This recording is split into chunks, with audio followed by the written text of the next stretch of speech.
Welcome, everybody, to another episode of Hustle and Motivate. I'm your host, Amari Van Dyke. And today, I got a special guest for you. I got a local celebrity.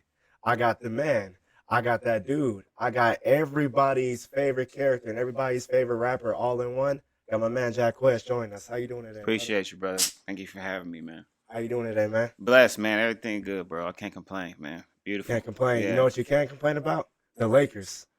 We Big Laker fan, right? we okay. We all We right. okay? Well, let's talk about them a little bit. So, how do you feel like the Lakers' current run, like this season?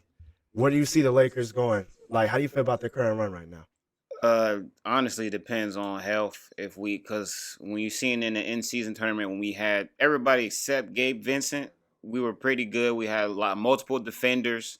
Pretty much the prototypical team for you want to build around LeBron and D Wade. Not the shout D Wade, but LeBron and AD. You had like pretty much the perfect team set up with that, and then you got D'Lo and Austin Reeves shooting. But until we get healthy, it's hard to tell. It's hard to tell. Yeah, It's hard until to we tell. get healthy, it's tough to say because when you play like we haven't beat Denver, but we played well against everybody else, and pretty much the gold standard is Denver. If you can't beat Denver, it don't matter who you can beat. So that's kind of where we're stuck at right now until we figure that out. I don't know. Is it stressful being a Laker fan sometimes? It's always stressful being a Laker fan, honestly. I know. I Yeah, asked Snoop Dogg, man, and that's Bubba Dub. It is really stressful because I feel like a lot of the times, when I'm watching the games, you guys always start off great. And if you don't start off great, there will be that like 10, 15, maybe 30-minute stretch where you guys are playing really good basketball. Come that fourth quarter, final 5 minutes, everything kind of goes in disarray a little bit. How is it like watching those games where like, okay, we're starting off good, we're in rhythm, like the other night against the Kings, just spanking them, and then we're in rhythm. Russell's hitting shots, AD's blocking shots. You got Bron being a playmaker. You got Reeves coming in doing his thing. But then here come the fourth quarter, and stuff goes in disarray. Like, is that part stressful, or what do you think the Lakers need to fix about that? I feel like again the injuries don't help, but our rotations are kind of difficult depending on where we're playing. And then AD has struggled against Sabonis for a while now. I think he's like 0-8 against Hmm. Sabonis. Hmm. And that Kings team is very young and very fast, and we don't really have nobody for a guy like De'Aaron Fox, especially with Gabe Vincent out. Austin Reeves isn't a good defender. D'Lo isn't really that good of a defender. You got Cam and you got Prince, but those guys you kind of put them on Malik Monks and Keegan Murray, those kind of guys. So you got Fox, he just went crazy, and once he's going crazy like that, Sabonis is just it all kind of works as a system. So it's tough when you play like younger teams like that. But then you see when we play OKC, we're able to like slow that down and dictate the pace to the game. So if we can like dictate the pace and make it slower, that's why I feel like the playoffs will be okay because the games are gradually a little slower. But for now, like those young teams, same You way with only the got, Kings when they took Golden State to 7 games. yeah, that series is incredible. Yeah, they're That just series like was it's just incredible. they it's blind rage. They just Right. playing. They just going. So That series was incredible. Well, you kind of mentioned it a little bit, like how tight is the NBA's Western Conference this year? Like, if we look at it right now, I believe we got OKC at the number one spot. We got Minnesota in at the two. The Clippers, man, they play some really good basketball yeah. January through February. So, looking at that Western Conference this year, and I think the Lakers, Kings, and the Warriors, I'm missing the team. Maybe the Mavericks. They all Yeah, fall into Mavericks. that Yeah, play-in, they right? just won currently. Just How congested is that West, and who do you truly see coming out of that Western Conference this year? still, I mean, still got to say Denver, just because Joker, up to my opinion, is the best player in the world, and he's not your regular big man to where he clogs the paint. He's running up and down the Space on the floor. He's floor, spacing the right? floor. When you force him to score, that's one thing. But then once he gets to passing the ball and like part of all that offense, and then Murray gets going, it's it's fucking tough. Can we curse on here? Yeah. Yeah, it's fucking tough. Yeah, it's extremely tough. But anybody else in the West, as a Laker fan, I feel like we'll be able to play well, and it's just going to be good series here and there. But everybody's chasing Denver because no one has the big man that's going to be able to stop Joker. I feel like Okay. So, if you're stalking the Darvin Ham right now, what's one coaching adjustment that you want to see the Lakers fix? more stuff got to go with AD when he gets like in those spots where he's just playing defense, where Okay. he's just being a great defender, and then you look it's a bunch of times in the second half where it's like AD only scored 2 points or AD hasn't scored. But he's still, if you're watching the game, he's affecting the game. in other He's ways. affecting the game, but that's why you get like, It's like that thing everybody always says. There's more ways to affect the game of basketball than scoring. Like you hustling, for instance, like setting good screens. Like there's hmm thousands of ways to help a team win a basketball game rather than scoring the ball all the but time. the problem with the Lakers is we don't score at such a high clip to where AD can just go missing for a while. Like he Right. has to stay in the Stay in rhythm a little bit. stay in the action. He has, even if he's missing, still I give him a think touch. right. I think you guys got good offense though. Yeah, Like if you think about it, really, from what I see all the time is D'Angelo Russell, he'll get his nice little 16, 17 a game. Last year, Westbrook will get you a nice little yeah. 10, 15 a game.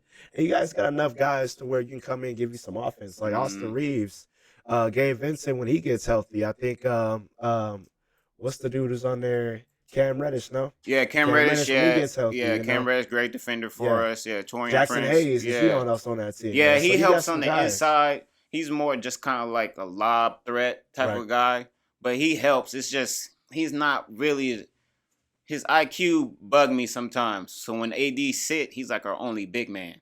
And then if you go too small with Hashimura down there, depend, like when we try to do that against Denver. Last time Yeah. we played Denver, we had Rui guard Joker and then AD kind of in that like help side. It's still, that's not ideal because I need dog on dog, man. I need AD yeah, on it's Joker. not I'm sorry. ideal. I see the vision. It's like once that double comes, AD can be there to kind of Right. deflect it, but he's too smart. Right. So you're messing yourself up. You're already like two dribbles. You got to send double teams. It's messing your whole defense up doing Now that. everything's just out of rhythm. Yeah. Now you playing catch up hmm basketball. Well, we spoke a little bit about that West. How you feel about that Eastern Conference? I mean, we got Doc Rivers coming in, taking control of that Bucks team. I still think it's the craziest move in the world to have a brand new coach come in like 2 games before All-Star break. He gets the All-Star job. But you know what? The Bucks are actually playing some good basketball right now. Yeah, prior to them losing, getting smoked last night, yeah, they've been playing very well. But you got that Boston team coming out. Boston's looking pretty good too. Boston looked the same to me. Boston looks Yeah, the they same. looked how they've always looked. I see Tatum not really the guy that everyone calls him. Like he's a product of a very, very good team. Right. But I don't know if he's the guy you give him the ball and he wins you a game, wins you a series like that. But I feel like they may be able to sneak out of the East. Maybe they can, because the Bucks, that's it. 76ers falling off. Right. Miami's always a scary team. But Right. I feel like they're going to run through the East just. So give it to us right now. Hustle and motivate. Who's making the NBA Finals this year? Shoot. I gotta see like what the standings look like, but I mean, you could Off say the top of your head. yeah, I can see Boston, Denver. They're actually playing tonight. I can see Boston, Denver. Boston and Denver. That don't sound too bad. Yeah, That I mean, doesn't you sound gotta too really bad. like hoops, but I mean, that'd be fun to see that. That'll be fun That'd to be see. fun to see that That'd because be I mean, fun I to would see. love to see LeBron get like one more, but you gotta be realistic. I don't know how it's gonna fare. He left last night, still talking about his ankle, his foot. I mean, It's a struggle, man. The NBA is a yeah. power struggle. Mhm. Well, we'll tap back into that a little bit later, but let's get back into you, man. I mean, growing up here in Vegas, man, you from the 702, from the East Side, fellow East Side King. So Yeah, for sure, for sure. talk about that, man. Like, how was life growing up out here for you? It's actually like the city. It's dope to see the city like grow like it's grown. It's actually very, very dope to see that, but it's still the culture thing is where we're still trying to get our foot down. When you go to Cali, it's always culture. It's this, but Yeah. now I like you go on the east side, you see people selling flowers, or you got the pillow dude selling pillows, or taco trucks everywhere. Like that type of shit, I'm more proud of than just we're in Vegas because you only see the lights. Like I'm more impressed with the city because that's where a lot of people really from Vegas. They're in the city amongst the people, and that's where you get the culture from, not just the strip and all that other shit. How do you feel about those people who come here and be like, "Oh, the best thing about Vegas is downtown, and like the strip and all that"? And I'm like, it's not, because really, if you take a moment to branch out, Henderson's got some great spots. Summerlin got some Summerlin's great getting nice spots. too, yeah. Like over on Alliance, got some really nice, Mm, incredible spots. Eastside's got some gems that you can mm. find. How do you feel about that norm of the only cool thing out here? Granted, it's the Spear, Allegiant Stadium, our hockey team, and the Aces. So, like, how do you feel about that norm of just Vegas is just more of a downtown city? Shout out to the Aces first and foremost. My girl's going for 3. Back to back But jerseys. You saw the New Jerseys? yeah, they They go hard. hard. Yeah, They yeah. go Shout hard. out to the Aces, man. They go hard. But I mean, a lot of that come from people who don't really live here. Because a lot of people I know that live here don't even go down that way. They hate. Right. We hated when the Traffic, man. the F1 shit came Oh, down that here. traffic. Charleston's been fucked forever. It So has. Bro, that I traffic. don't know anybody who really from Who the really- city who really right. enjoy all that extra shit. That traffic. Yeah, man, all that like, kind of shit. Yeah, that's just more bodies, more people around, and all that. I'm only downtown, I want to say once every other like 2-3 months. That's it. That traffic, man, is just crazy. Yeah. Like, the freaking traffic just to get to the Super Bowl, man. Like I was nowhere near. I was in the downtown. house. Oh, Definitely shoot. in the house. It was to me. It was dope enough just to know like, yo, the Super Bowl is in the city. That's tough, but Hey, I kept going outside and be like, I know damn well I can hear Usher performing from over yeah, here. shout out to Usher too. Yeah, Man, that was crazy. That was crazy. yeah, he did a good job with that. That Super Bowl game was crazy. So you coming up in Vegas, right? Where did music at what age did you fall in love with music? Because with you being a big basketball head as well, for most of your life, music is also intertwined with you too. Mhm. So at what age, we're looking at about like 5 to 10 here, where it is okay, I love music and this is why. It kind of chose me. I was the youngest of like an older brother and older sister, so I was always the youngest wherever I went. So my brother was a big hip hop head. So I remember like going to the record stores with him and listening to CDs, and then my sister sang in the church. So getting all like always just being around, always hearing my sister sing, my brother writing raps, my other brother, rest in peace, God bless, them freestyling and hearing stories about them battling people and shit. It was one of those basketball, like I found the love for that, but music, I felt like it chose me. It was just me. It was always bigger than me. And as I get older, it's like I see that now. My perspective changed to where even the days where you struggle with, man, I could be doing some other shit, or you get like doubting yourself. Like you gotta remember what you're doing it for and who it's for, and it's not for you. The gift ain't your own. A lot of people waste their talent, and you can't be like that. You said you were surrounded by music, like just growing up, you were surrounded by music from your brother and your sister. I mean, talk about that. I mean, like everybody who obviously loves music, they try to like me. I tried to create a little group in high school where I was rocking a band because Mhm. I love music. Like, what was your favorite genre of music growing up? Did you guys have like a favorite or just music in general? I mean, my brothers were obviously hip hop heads, so it was a ton of like rap, and then going to church, fell in love with just your typical like this little light of mines and all that shit, all the gospel songs, because my grandma and my auntie they would sing all that around Oh prayer, man, so it was like a blend, and then you branch off. My brother he was into like rock and R&B, but hip hop was the main thing. Like when I first told them I was getting ready to rap, they was like, "All right, what's the 4 elements of hip hop?" They were like making sure that I knew what I was doing before I just got up there and claimed I was trying to, before you got up there and did anything. yeah, trying to rap and shit. But yeah, hip hop is like, if I had any religion, that's my religion. Like I love hip hop, rap music, all of it, even the whack shit, the good shit. Oh, I'm a student of all of it, student and a fan of all that shit.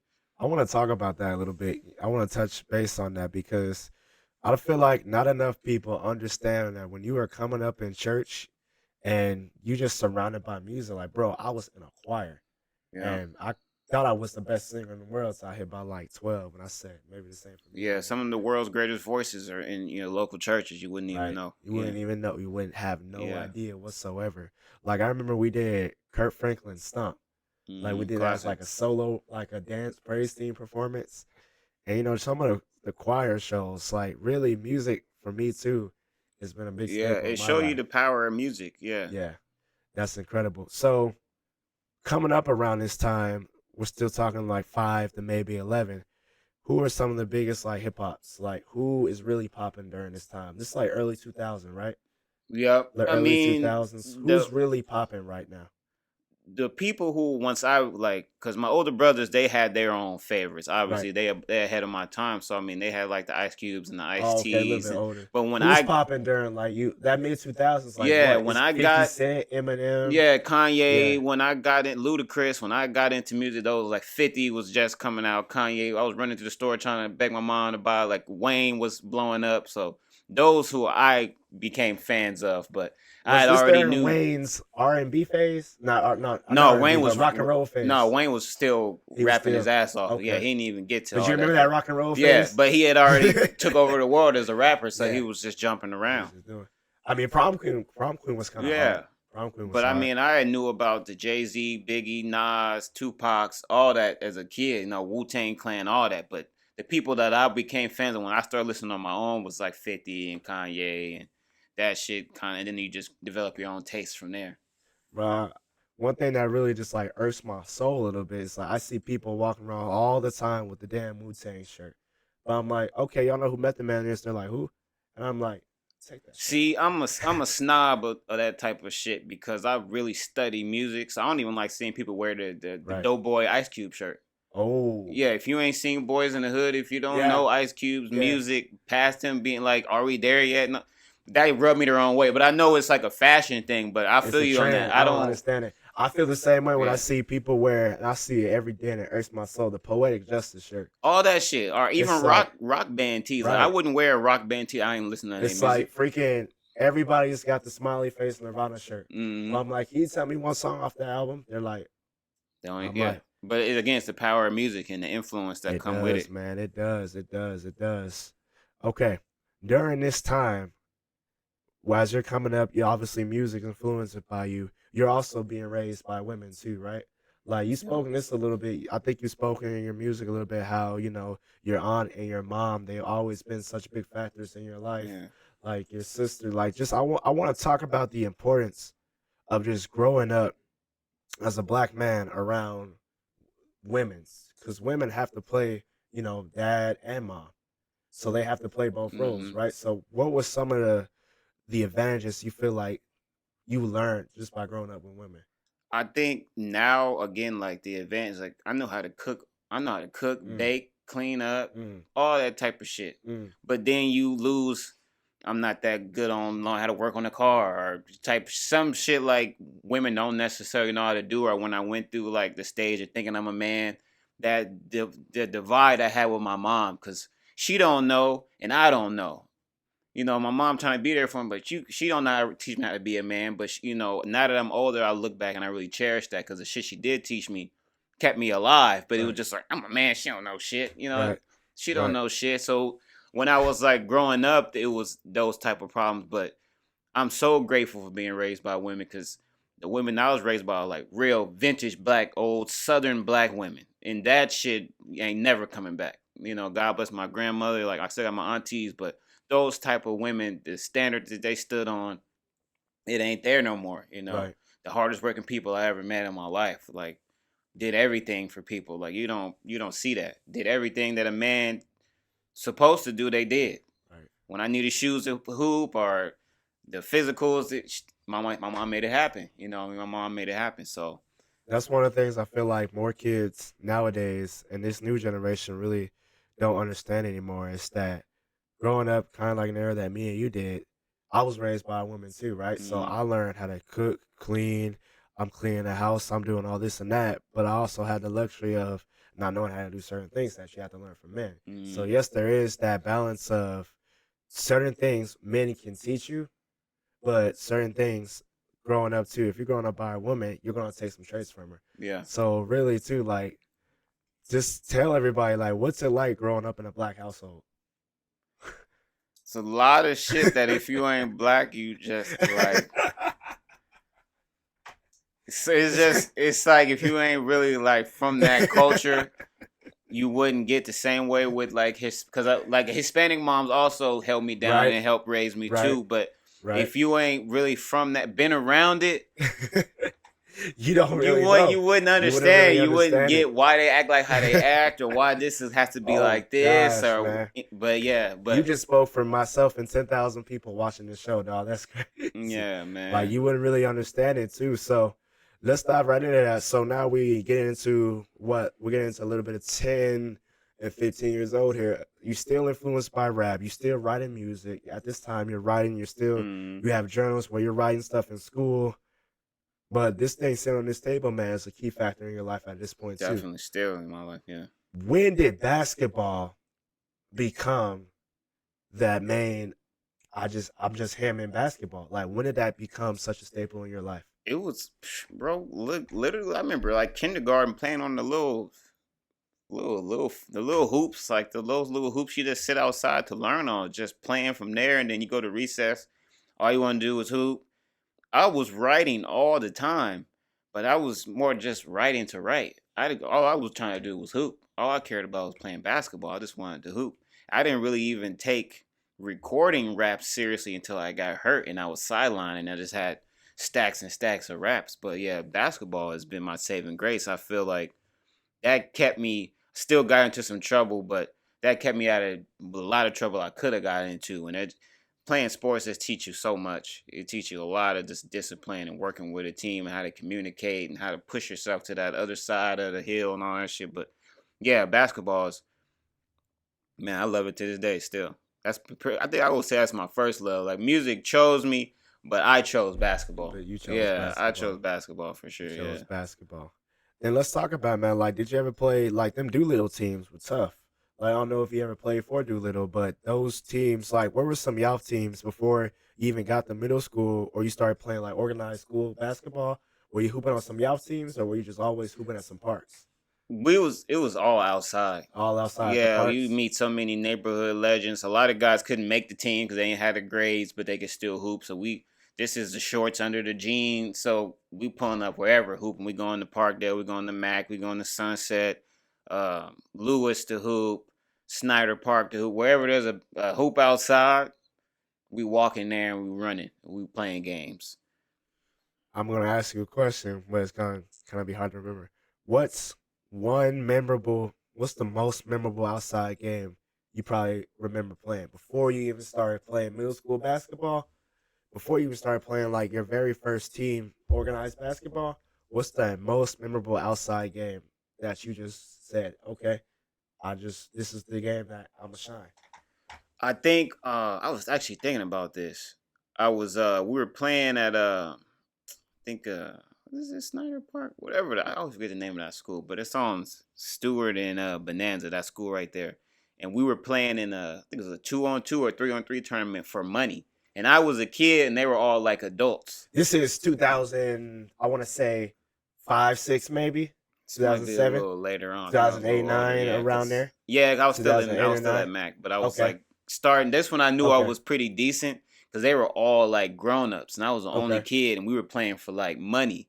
It was me. I think this dude's name was Eddie. He was nice, but I was cold too, and I was damn holding my own with like grown people. Like this is tight. So those moments, like when you're playing people older than you outside, and you're getting hit and you're getting bumped, and you still being able to score and being able to shoot and all that shit, and people gotta respect to guard you. It's like okay. I think I'm doing something out here. Those are like the funnest moments. But who won that 2v2? You said it was a 2v2 for some You know what's cash? funny? I think we were about to win, and then everybody stopped showing up to like, Oh, yeah. yeah, we were like we all put our money in the pot, and then we never got to the. But we were gonna win though. I think we were undefeated up to that moment. Yeah, Yeah, man. the guy I was playing with, he was probably the best player out of the older dudes, and then I was the only young guy that was out there, so we were just killing. Yeah. So what was your game at the time? Like, were you more a playmaker? Were you a slasher? Were you a scorer? Were you a spot up shooter? Like, what's young ACQUEZ? What's his game look like? Once I first started playing, I was hella out of shape. So I was really they just threw me in the paint. And then once I, But you had that footwork. yeah, yeah, it worked out in my advantage. But once I like got outside, it was shooting threes. I loved like guys like Magic Johnson who can pass and shit like that. So I started getting into that. But yeah, shooting and then passing was kind of my game. I just really wanted just to win. Right. If I could, whatever the fuck it took to win, I was trying to win. Yeah. Right. So you take that mindset of I just want to win. Mac Middle School opens up. Talk to me about that. You start playing basketball there. 6th grade. How was that? Well, 6th grade, I was too. I didn't try out. You didn't try out? I was Okay. still playing, but I didn't try out. And I had like some OGs. Shout out to like Gio and Destry and Dayton and all them dudes that played like before me, Sanico, like guys who played before me. They had kind of were like the first team. Shout out to Coach Forever too. He was like the first team that really set it up. And then that next year, 7th grade. Yeah, that's when I was like, all right, let me play. Let me get Okay. out there and see So how. how'd that year turn out for you? It was cool. I was like the youngest on the team, so I had like a lot of OGs that like took me under their wing and Yeah. really worked with me, and that helped me. Especially shout out to George Shanico. That was my point guard. He really, I didn't really know nothing with the ball, but he was able to like put me in positions to where I could. To All where I you gotta need to do is be. go up in there and lay That's the one of shit the up. things Yeah, too about middle school basketball is really teaches you position wise. It's really teaching you more so, okay, you got your maybe one or two good scorers, right? yeah. But position wise, what can everybody else do to help? Like, can Hmm. I move over here a little bit quicker? Can I set this screen quicker? Can I come down here? X, Y, and Z, right? So middle school basketball really teaches you the game in all different levels. Eighth Yeah. grade, how's that eighth grade year looking for you? Damn, what was eighth grade like? Eighth grade was cool, but it was like my OGs, they had all left the high school, so now I'm the only one who's kind of played. So now you're trying to like keep that tradition going of like playing good basketball and Right. setting, I guess the tradition for Mag basketball. We were okay, but there were powerhouses like Harney and KO that had really good players. We weren't really that good, but I just love to play. Harney, man, is Yeah. always, still to this day, even as a coach, man, Harney is just one of those schools that you better come with it. Now, Mm-hmm. if you're not coming with it, they will test you, they will try to break you, but their program and their culture at Harney has just been great for Yeah. years, man. Sports, athletic wise. Mm-hmm. Athletic wise, Harney's had a great program for years. But I was gonna ask, that's my next question. Like, what were some other middle schools that were popping around that time too? Like some good, because I believe that middle school is Division 2. So I believe what Think were so, some yeah. other There middle was schools that were really popping around the same time you guys were trying? And did you guys ever get in the playoffs? we got into the playoffs my seventh grade year we were going to, but again the point guard I was talking about Sneeko, he broke his hand. Oh man, And he was pretty much the engine to everything we did. Everything worked around him. So we didn't have anything. If he's not there with no certain system, he was the system. We just worked off how he went. So once he got hurt, we kind of lost it there. And then in the eighth grade year, we was just a bunch of kids out there running around. We didn't. We had a highlight. It was like a preseason tournament. We used to do like stuff at like SHAP. Used to hold like tournaments. I think we was like way at like Sylvester or one of those schools. And that was like the best we played. We played very good. But this actual season, this is we were trash. bullshitting, man. We was fucking around. It wasn't like how it was supposed to be. It basketball didn't get serious till high school when I was playing for Right, real programs that look, we're here to win. We're trying to win state. right. Guys are trying to go D1. Guys are trying to go overseas. Like the shit got real from there. Well, let's tap into that. So eighth grade comes, you say bye bye to Mac. You're zoned for Vegas or DP, one of those Actually, two. DP, You're yeah, zoned for DP, yeah, but mom wants you to go to Foothill. yeah. DP was like one of the worst schools in the city at This the is time. 2008 to Yeah, 8, 9, 2008, 10, 9, there 10 around around there. there, right? Yeah, like I remember DP was crazy. yeah. And see, when we were going into high school, they were kind of tame. But when we were in middle school, that shit was terrible. Like Right. every day you hearing either a fight, a lockdown, everything. So my mom was trying to give me a chance, even though DP was a two stoplights away. She wanted to give me a chance. So we had never heard of Foothill. I had never heard of them. So I went there. And when I started playing, we were going to play. We played Vegas like the opening playoffs. I went to go watch them. Because Foothill is 4A. I want to say 4A. Maybe Yeah, 4 or 5A. They, somewhere. they, they bounce between 4A and Hmm. 5A, yep. And we played them in the playoffs. Played Vegas because that's where I was going to leave. I was telling my coach, I was like, "Bro, this is way too far. Like, I might as well go to Vegas." Foothill smoked him, and the coach was like, "You still want to go to Vegas?" I was like, "Fuck, now I'm gonna sit way out here and see how it play out." So that was probably one of the Right. hardest transformations of my life because I was snatched away from my entire community. I ain't know anybody. And now you gotta go up to Henderson and play. But man, we actually pulled up, before the show, we pulled up some records of you in the Las Vegas Review Journal. The Foothill games, you had some memorable games, man. Like just looking at those yearbooks, you had some memorable games. So really, let's talk about that. Like ninth grade year, what's that ninth grade ACQUEZ look like playing for Foothill? Still getting in shape, but also learning how to get on the floor. Like Now, people don't realize like everyone thinks it's just scoring and shooting. If you can't play defense, you don't know how to communicate. If you ain't like help side, if you ain't like talking, doing other shit, you're not gonna get on the floor. So right, my game transformed to like, all right, I'm gonna guard the best guy and get on the floor like that. And then my offense started to It started to come. started to come along, but to get on the floor, we just playing defense. I'm Right. diving everywhere, loose ball, guarding the best dude, boxing out, rebounding. And then my game eventually, like, it grew from there. But again, not having a male figure in your life, it's all on the fly. My coaches are like the first men that really were like prominent in my life. My mom just there watching shit. I don't know basketball like that. She ain't like, hey, you might need that left or right hezzy one of these days. She don't know that shit. So it was all a learning experience. And, you know, it's just beautiful. That's the beautiful part about life. That 9th grade year, did you ever touch varsity? We scrimmaged them, but like I said, when I pulled up to Foothill, You're still learning. yeah, that varsity team we're going to state. We're playing Gorman. We're playing Friendly Prep. These are all like Avery Bradley, Tristan Thompson. Some of these guys still play in the league. Right. So a lot of these guys, overseas guys. So I'm in the student section when we go to the playoffs for my freshman year. I'm just there cheering like everybody else. Bradley from here?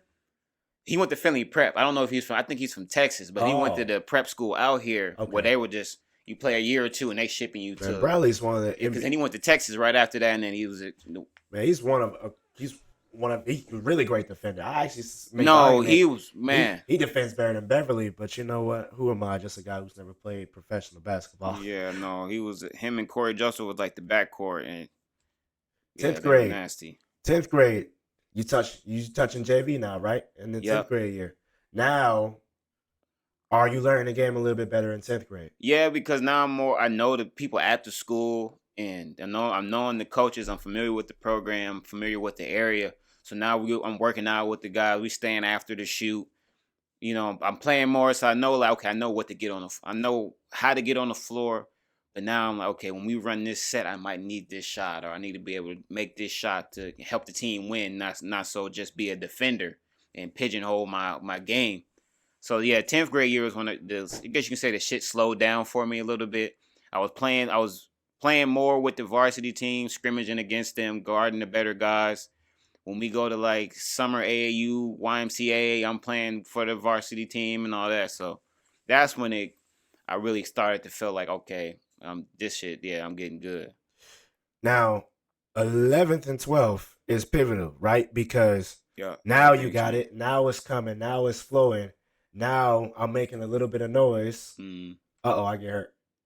Yeah, that was, again, I didn't have a male figure tell me like, yo, you might want to let this heal, like relax and let it heal. I remember we was at Bishop Gorman, and I was getting varsity burn. I was, oh yeah, I'm gonna be starting for varsity. This is my sophomore summer, going in my junior year. I'm working on my offensive shit. I'm already a good defender. I'm in shape. And I tried to pin somebody's shit off the glass. I was trying to pin that shit off the glass. And I landed on my knee like hella crazy. And that shit was. And did you land like he did in Love and Basketball? Literally, like, I landed, my shit was like, it just went straight. But it wasn't like an ACL or nothing. I just landed it wrong. I just landed right on this leg. But again, just the adrenaline, I sit down and coach called me back up. I'm like, hell yeah, let's do it. Go back in, get hurt again. Like, oh, my knee feel weird. Yeah, but I'm not thinking that. I'm just, this is my opportunity. I'm finally on varsity. Coach looking at me. I'm the first person he look at off the bench. Get in there, fucked it up again. And then to come to find out, it was like a MCL strain. Ooh. It's like the lateral movement. Ooh. And as me being a defender, the lateral movement is what's keeping me on the floor. But not knowing that, not taking the time to really get healthy, it was years I just spent hooping, then getting hurt, and getting hurt, not understanding, get the muscle strong again, and then go play. Right. But during that time, it changed my life because I'm at the crib and I'm like, all these raps I've been writing for years. So let's dive back into that because so now basketball, were any colleges looking at you, to be honest? Like any offers, anything? Not yet, because I'm just You're still learning. Yeah, I'm going into my junior year, so I'm still a sophomore. This is senior year, going to senior year. No, I'm a sophomore going into when I got hurt. Oh, okay. Yeah, so this is like sophomore summer. When the school starts again, I'll be a junior. So how tough was it your senior year watching the season and, not being able to? It was harder my junior year because I was still, the guys I was hooping with, everybody's on varsity now. Right. So they're going on state playoffs, coming back, taking those L's. And I'm like, damn, hearing how they lost, I'm like, then that's my game. Like, one dude gave him 30. That's my game. Like I probably could have kept him to 20, depending, because we playing like Cheyenne and Canyon Springs, real athletic Knuckleheads. knucklehead. But Knuckleheads. no offense to the Foothill Right. team, but these kids ain't never, they ain't never been to that side of town. Right. So just that the aggression those games come with. You could have brought that. Yeah, I could have helped them just being able to I feel match that energy. They don't understand Right. match that energy. But by the time I got my senior year, I was already battling people at lunch. I was passing mixtapes out. Right. I was already So your focused. focus is Yeah, kinda my shifting. music. Because then I started thinking, I'm like, I'm barely 6'1". My game, I would need to be at least 6'4", 5, 6. I'm not gonna get that tall. Shit, it was a blessing in disguise, pretty much. It was a blessing in disguise. And the game came back to me. I still hoop now, Right. and I'm better than I was then. So Right. it ain't no, I was that guy in high school. Like, man, you appreciate those moments and you keep moving. That shit happened for a reason. Okay, so let's say this. Let's say you never get hurt. Right? Hypothetically speaking, you never get hurt. Are you in the NBA? I wouldn't, again, I'm too small to be NBA because they But gonna are put you close? Like, are you G League overseas? the Like, way the game is now, I could probably go get some money overseas. okay. Because my game was evolving to where I could score at my size. So I was short, but I was like a big guard. So I'm still be able to pass. I can still defend. I'm able to shoot. I had the mid range and all that shit was coming along. So yeah, overseas would have been, especially the way it is now. I probably would have been at least get a chance to play over Probably there. got Yeah, 10 I ain't games saying in. I'm gonna be motherfucking Michael Jordan of Tokyo or nothing, Right. but I for sure felt like I would have been able to get a Did shot. you over ever, there. real quick, did you ever tap in with football?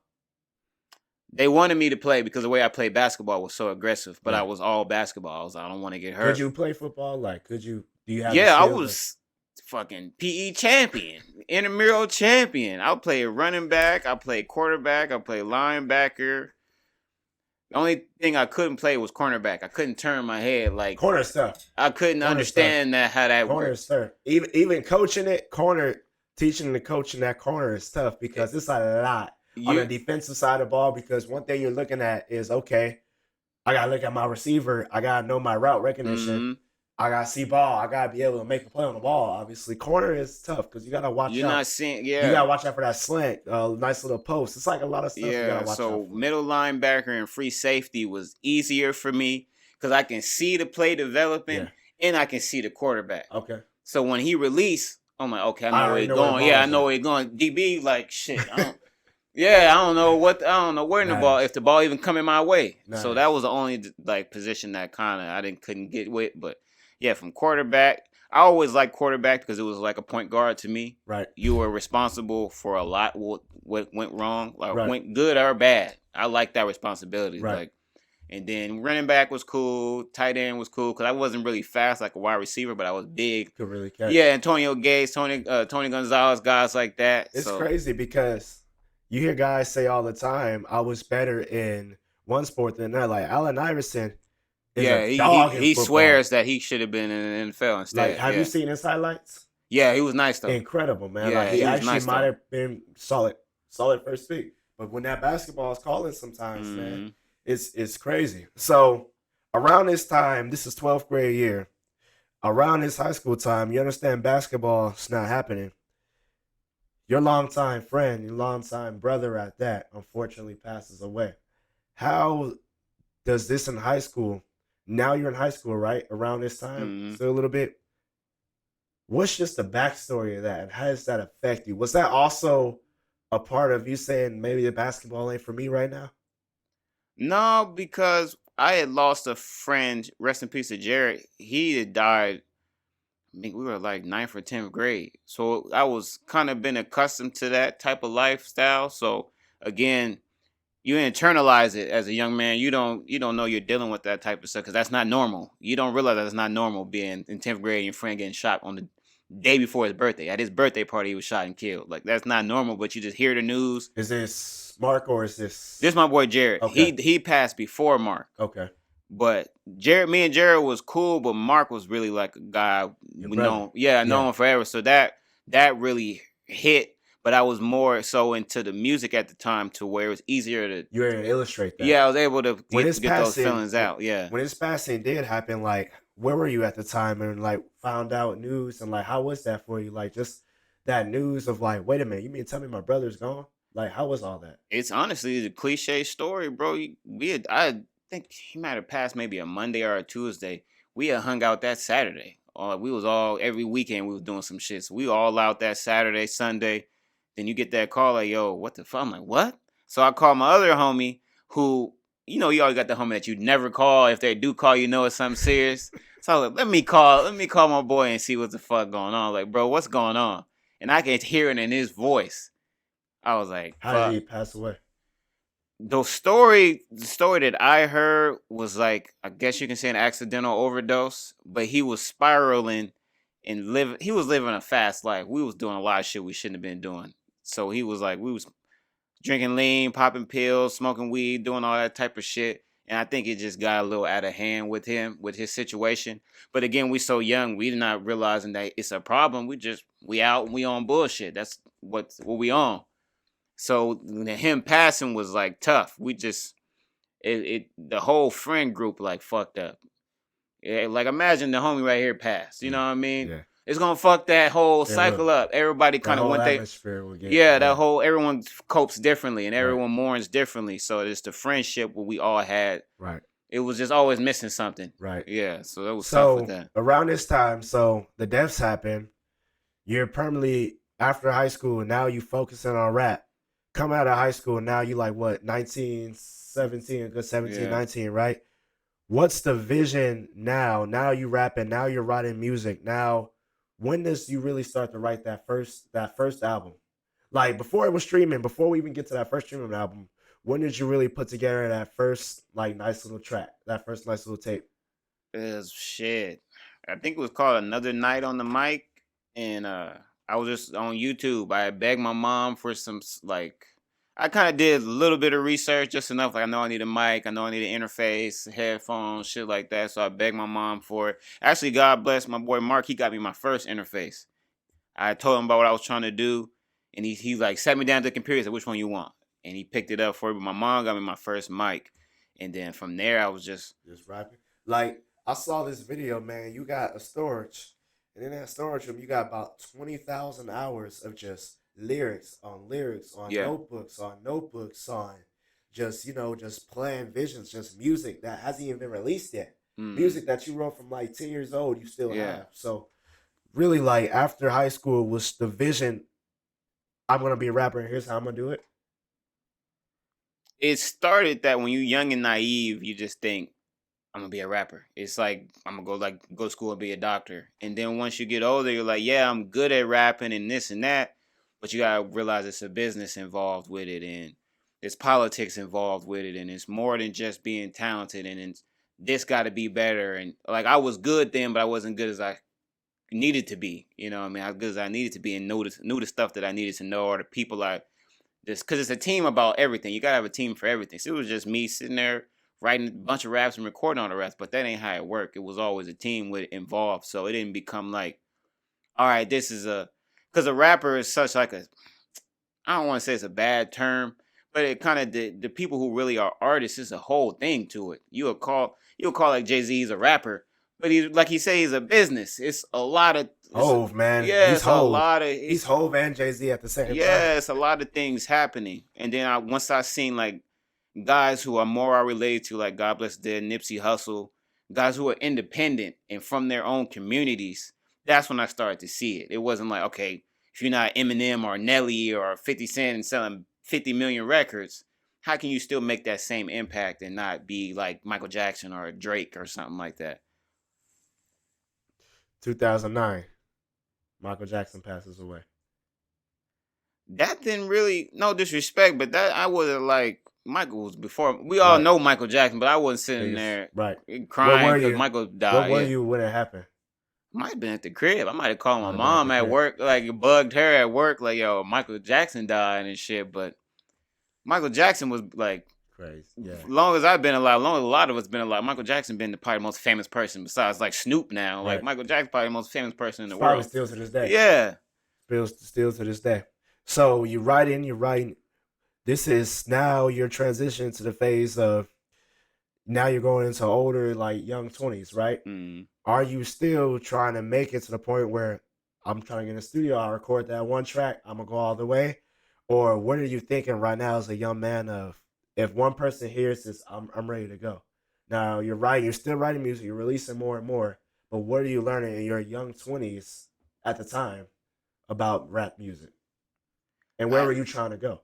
I had already knew so much because thankfully the foundation I was built on was I had already knew about all these the legends of the culture. So I Right. was just I remember I used to write raps and feature fucking 50 Cent on there and write what he would say. Just just writing and learning and so the process was more just getting better. The same way with basketball, I just applied that same. It wasn't like I'm gonna make it to the NBA. It was just today we're going to the gym. Today we're gonna make 50 made shots. Today we're gonna run 12 suicides. Today we're gonna run this play until we know it front to back. And that's where I was for a lot of those 10,000 hours. Just a student, just a monk at the craft, completely just dedicated. 3 a.m., 4 a.m. every night recording, learning how to record, learning the right technical shit. It's because once you do that, it's more than just writing a rap. Once you get to how shit sound and making beats and all that shit. So it was more those years were spent just learning the craft, learning what the fuck I was doing. So now when I get in these rooms with these engineers and all this other shit, I'm like, nah, that ain't right because I know who did what and all this shit. So you kind of know what's going on. So that it helped me that I took the time to really apply my mind and learn the craft and make sure I knew what I was doing first.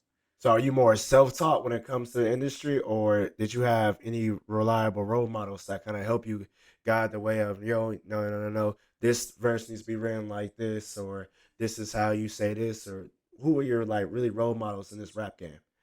Like you Um, mentioned earlier, was your brother and your brother, right? Because yeah. your brother really put you on the what are the four elements of this hmm and that. But as you growing and you're writing more music now in your young 20s, who was really helping you along that way, or are you just being more self-taught? Well, as far as the technical side, it's all YouTube University, how shit work. You kind of do research, like, okay, this song sounds good. Who did this song? And then you go and you look up the engineer for it. I love how Outkast records sound. Who was making the beats? Who was mixing these songs? And then you just break that down. Again, being a student and just the shit's right in front of me there. It's all right in front of you there. I ain't have to cheat. I ain't have to make nothing up. The legends is already the legends. Tupac was already a legend. I just had to go and do my homework. So that's where that was pretty much just taking the time and doing my homework. But as far as like my homeboy, I had my boy Lathan. He was like my A&R. I call him for a long time. I would play him shit, and I would be so nervous. I'd play him shit and leave the room. I didn't even want to hear myself how I sounded. But he was somebody I always kept at 1,000 with me. My one of my exes, her dad was actually like gonna blow up. He was in like a Boys and Men type of band and shit, but the band didn't make it. But he was telling me stuff like, get your publishing right, get your copyright, and stuff I had never heard. Again, that's all. Make sure you get your copyright right. Make sure you got all these songs copyrighted and all that type of shit. And learning how record labels and stuff work. But as far as the skill, you gotta you gotta be a student and really put the time in. Mm, mm.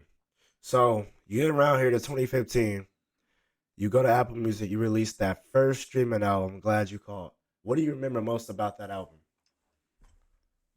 Um, my homeboy at the time, he was a producer. He helped me out a lot, like getting those songs mixed, and I was building like relationships with a lot of producers. But that's when I feel like my production level took a step up. That's when it was less like YouTube beats and just random made it. It was actually quality sound and production style shit, and that's when I was. That's like the first shit I put on streaming because I was like, I gotta make sure this shit is. I was working my way up to where how can I sell this? I wanted something that people would be glad to buy and something that I'm proud to sell. So those were like Glad You Called, Best Wishes, like my first two official projects were like I guess you could say like my life's work, but it told a lot of the story of how I got there. So those two were probably the two biggest ones for me, yeah. Were you able to get any sales off of Glad You Called? It is, but then again you learn the business side of it and A lot of streaming. that goes to, Yeah, it yeah. go here and there, and then you got to start realizing that direct to consumer is pretty much the way to do it if you're independent. As far as having your own merch, I know shit about having my own merch and printing up CDs and printing vinyls up and stickers and Now pins this and is 2000. This is still around like 2010 or 2015. yeah. Right. We're still stuck in that era right there. Okay, so we get to that, but so after that album, you did the music video, Traveler's Anthem, which was great, by the way. Shout out to my boy Great, by the Chris, way. man. Yeah. Great, man. This basketball, man, is still talking to you. Like, this ball in his hand, it's just something with it. It's still Hmm. you saying that rap chose me, but I chose basketball. And it's still talking to you. So with that, man, you transition back into basketball and you're still doing rap at the same time. How was that for you? It was actually really easy because I wasn't really playing for nothing. There wasn't nothing on the line. Like music, I had already decided like, I'm a way better musician than Right. I would ever be a basketball player. So when I was playing, it was more like let me get myself healthy. I wanted to just be able to play again. That's what I was really sad about. I was like, this knee fucking me up. I can't even just go hoop again. Right. So being able just to be on the floor, it's a nice release because for so many years, all it was 4 songs a day, making sure I'm recording every single day. And you go crazy like that. You got to have that balance. So having basketball back in my life gave me that balance. Did the injury kind of get better over time? It's just now like it's crazy. It's probably the best my knee has ever felt. But again, I didn't. No one was telling me, look, you got to rehab that shit. Those tendons and all that shit. You got to Right. rehab that and get that muscle strong again to be able. I was just all right. It feel okay. Let me go out there and fuck it back up and kept fucking it back up. Yeah. Man, that's crazy. Can you tell us there's a story, man. I don't know if it's true. You got a job by playing basketball? Yeah, it was around. It's a lot of jobs hire for. They got like company tournaments and shit like that, and we were out there hooping at I think ECTA down there in Vegas Valley. Okay. Was smoking them, and the store manager happened to be out there playing with them. He was like, "Look, man, you So trying to you smoking him? just they No, had just their their own whole team. team. Yeah, they was all like And y'all, scrimmaging he was together just from. whooping. Yeah, I was just out there already hooping because I was already up. I'd be Okay. up there hooping all the time anyway. I had no idea. None. I knew like maybe one or two of them, but I didn't know where they had worked or nothing. He was like, "Yeah, bro, you gotta come down here." That's crazy. Yeah. That's crazy. So you actually landed a job by playing basketball. Right. Yeah, I Imagine got how paid to hard. hoop. So yeah, so one way or another. Yeah. That's crazy, man. But in that job, man, you get the pleasure of playing like some tournaments too. Like, how competitive do those tournaments be? They get competitive to an extent because you still it's like company shit. You gotta respect it, don't curse, watch the kids and all that shit. So sometimes that rub me the wrong way because I'm a competitor. Once I'm hooping, if it's a bad call, that's some bullshit. Fuck out of here with that. That's shitty. No, we're not doing that. But you can't necessarily approach it like that. So it take a lot of some of the integrity out of the game because you try to play to win. But we've been shitty every time, bro. It's just fun to hoop. But I would love to at least win one of them one time. But it's fun to just get out there and play. Yeah, it's always dope. So you're doing this, you're hooping, and then on the mix of this run, on the midst of this kind of like regenerated run, you release Parade. Talk about that album because you mentioned and you spoke about this before. Parade, man, you vocalized a lot and you illustrated a lot on the microphone a lot of time on what you were dealing Hmm. with personally, with issues and stuff. But talk about what's Parade done for you. That well to keep it as short as possible. That album saved my life. I was going through the probably the darkest days of my life at that time, and that album, as I look back on it. That's if I hadn't got to the finish line on that, I don't feel like I would have kept pushing with music because I had to do all the beats, had to do all the recording. So everything on there is just you. Yeah, maybe one or two beats I reached out to, but I didn't have no money. All the people that I did glad you called and best wishes with kind of faded away. Everyone starts finding their own path in life. So some people are like, oh, this music shit ain't for me, or because I had video guys, I had graphic design people, and they all kind of faded away. And so that album, me completing that on my own, and the stuff I was saying on it, that's probably the most important album to me. That's probably I wouldn't say my favorite because every time I make new shit, I'm like, oh no, this is the coolest shit I ever did. But that's the most important one to me. Parade means the most to me. Yeah, East get the money for it, dog. That's my favorite, my favorite track. yeah. Live shows, man. Like, what is the importance of doing those live shows? Like, how do you like? Will we see more live shows from you? I know you just had one back in December. It was incredible, man. Down Appreciate that. there at 11th Street Shout Records, out to them too for having us. man. Will we see more live shows from you this year? I want to do more stuff, but also again with being a brand, you want to make sure it's tasteful and the venue's nice, so people like they come to the venue like, oh yeah, this is tight. But the most important thing to me when I'm on stage is bringing an experience, letting people know this is authentic music. It ain't the regular shit that you've heard before. And it's easy to say that, but when you experience and you're in front of that and you feel it, because I've always felt like people didn't, I wasn't heard as much as I'd like to be. I'm the youngest, so you're talking, man, shut Right. your little ass and shut up. But when I'm on stage, even if it's 5 minutes, that 5 minutes I got that mic, I'm gonna command your attention. You can be like, whoever this motherfucker is that rap for 5 minutes, I'm tuned in to what Right. he's doing. So that's the responsibility I take when I'm up there. Right. Now we're getting into the fourth quarter here, man, and we're getting into that final stretch. I made you with a series of questions, and I want you to give them to me about your honest opinion. All right, whatever first come to mind, I want you to lay it out for us here. All right. Now, back to basketball. You take away MJ, Bron, and Kobe. Give me your give me your top five Damn, starting lineup MJ, of all Bron, time. and Kobe. Okay, Magic. That's my favorite player. At the point. Give me Magic. Damn, at the two, you took all the twos.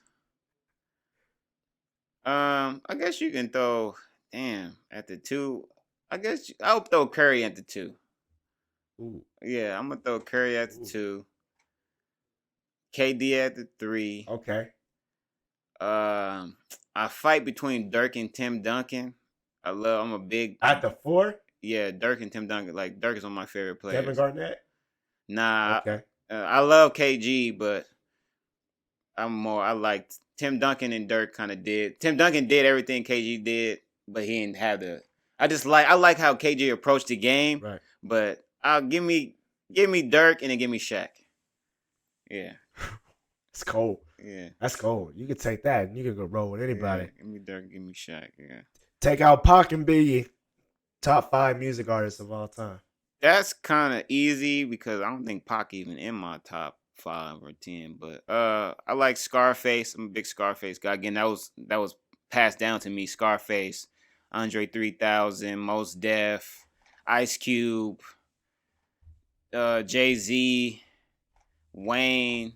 I mean, the list goes on. CeeLo from the Goody Mob. But yeah, those, if I couldn't mention like Biggie and Tupac and them, yeah, those are some guys that I always go back to their lyrics and try to where am I at? You know, that's my measuring stick. Those guys, yeah. You a sneakerhead. Give me your favorite basketball sneaker of all time. The Kobe 4. That was the first, or the first hyper dunk. Pronto? No, the first Kobe 4, like when Kobe was still playing, and then the hyper dunk when he jumped over to Aston Martin. That Adidas shoe? Yeah. Oh, no. He was with Nike when he jumped over the car. Yeah. We ain't gonna talk about that Adidas shoe. I saw that Adidas shoe in the store. Yeah, Adidas got some shit now too, but the Crazy Eights. Yeah, they got some stuff now. But yeah, the Kobe 4, that was the first shoe that was like, I felt like I was hooping in. I was like, Kobe playing in this, and I got this. Yeah, the Kobe 4 for sure, basketball wise. Yeah. And we're gonna get Coach ACQUEZ soon.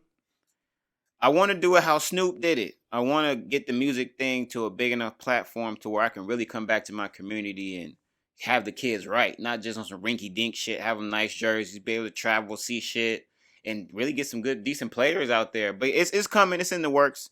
I would love to just be on the staff. I don't have to be the head coach to start, but I don't mind paying my dues. But I know for sure basketball is gonna stay.